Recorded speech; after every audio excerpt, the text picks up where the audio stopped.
और इस press conference में आपने शमूलियत की।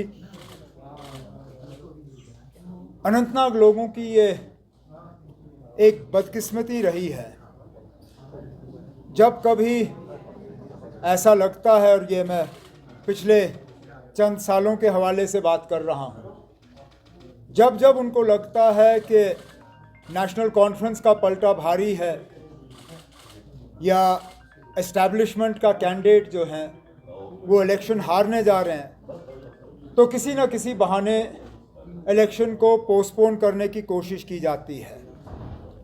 अगर आप दोस्त याद करें तो 2017 में भी ऐसा ही एक साजिश के तहत अनंतनाग असेंबली हल्के के लोगों को जो है डिसएनफ्रेंचाइज किया गया था। उस वक्त बीजेपी और पीडीपी की कोalition हुकूमत के दौरान चीफ मिनिस्टर साहिबा का भाई जो है वो उम्मीदवार था। इलेक्शन हारने के चंद दिन पहले इलेक्शन कमीशन के साथ एक साजिश रचा के अनंतनाग असेंबली हल्के के इलेक्शन को जो है लास्ट मोमेंट पे पोस्टपोन किया गया, और वो दिन और ये दिन उसके बाद वहाँ इलेक्शन हुआ नहीं। कुछ दिनों से हम ये खबरें सुनते आए हैं कि बीजेपी और उनके जो पार्टनर पार्टीज़ हैं वो एडमिनिस्ट्रेशन के साथ, इलेक्शन कमीशन के साथ मिलके दोबारा जो है इस तरह की साजिश रचाने पे सोच रहे हैं, और बहाना ये बनाया जाएगा कि मुगल रोड जो है, मुगल रोड में जो है वहाँ चलने फिरने की जो है वो हालत ठीक नहीं है। नेशनल कॉन्फ्रेंस के तरफ से मैं इलेक्शन कमीशन को ये अपील हम करें या उन्हें हम वार्न करें कि इस तरह का कदम उनको उठाना नहीं चाहिए। डिमांड हर पार्टी के तरफ से नहीं आई है। अगर आप जो इलेक्शन कमीशन के तरफ से जो जम्मू कश्मीर एडमिनिस्ट्रेशन को जो चिट्ठी गई है वो भी एक अजीब चिट्ठी है। सबसे पहले तो उनमें वो लोग शामिल हैं जो इलेक्शन लड़ भी नहीं रहे हैं। अब मुझे बताइए, पीपल्स कॉन्फ्रेंस का इसमें कोई उम्मीदवार है नहीं, बीजेपी का इसमें कोई उम्मीदवार है नहीं, उनको इस इलेक्शन से क्या लेना देना? क्या वो दोबारा इस बात को साबित कर रहे हैं कि पिछली दरवाजे से वो किसी उम्मीदवार की मदद कर रहे हैं? और जब उनका इस इलेक्शन में कोई उम्मीदवार है नहीं तो उनकी राय को जो है इलेक्शन कमीशन कंसिडर क्यों कर रही है? कल को अगर मैं कोई तमिलनाडु को लेके चिट्ठी लिखूं या केरला को लेके चिट्ठी लिखूं या महाराष्ट्र को लेके चिट्ठी लिखूं, तो क्या इलेक्शन कमीशन उसका नोटिस लेगी? तो अगर मेरी चिट्ठियों का इन जगहों पर नोटिस नहीं लिया जाएगा तो साउथ कश्मीर, अनंतनाग, रजौरी की सीट पे उन पार्टियों का जिनका कोई उम्मीदवार नहीं है उसका नोटिस क्यों लिया जा रहा है?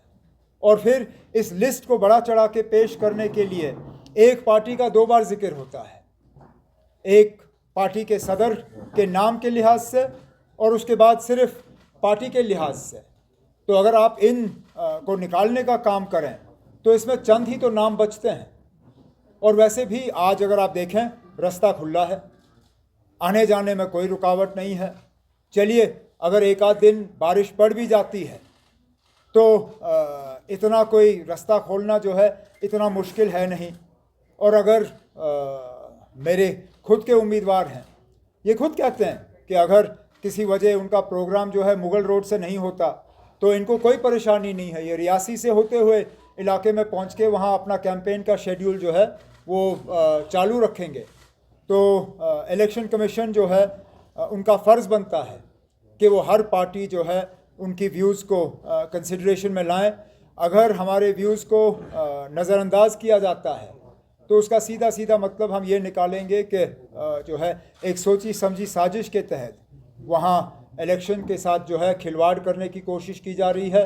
और ये चीज़ जो है लोग इसको बहुत इसका जो मायने निकलेगा वो अच्छा नहीं होगा। अब आपके अगर कोई सवाल हैं तो मैं सवालों का जवाब देने की कोशिश करूँगा। Yes, We have a letter.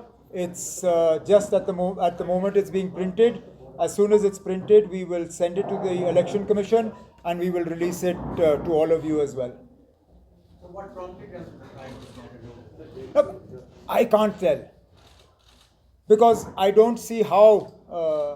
In what way they feel that they will benefit themselves. But clearly, let's accept that the BJP doesn't do anything that it doesn't see a benefit to itself from. The fact that all its subsidiary parties are included in this list, including those parties that have not fielded candidates in this election, tells you everything you need to know as to why this conspiracy against the voters of Anantnag Rajouri Parliament constituency has been hatched. But we will, as a party, take a very dim view of a decision that postpones this election.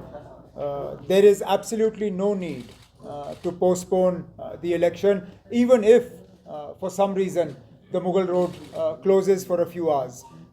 If they can keep roads to Kargil open, if they can keep roads to Gurez open, if they can keep roads to Tangdhar open, if they can keep roads to Keran open, if the road to Matsil can be kept open, then there is absolutely no reason why this road cannot be kept open, unless, of course, the administration wants to join in this conspiracy to tinker with the mandate of the people of Rajouri and Anantnag Parliament constituency.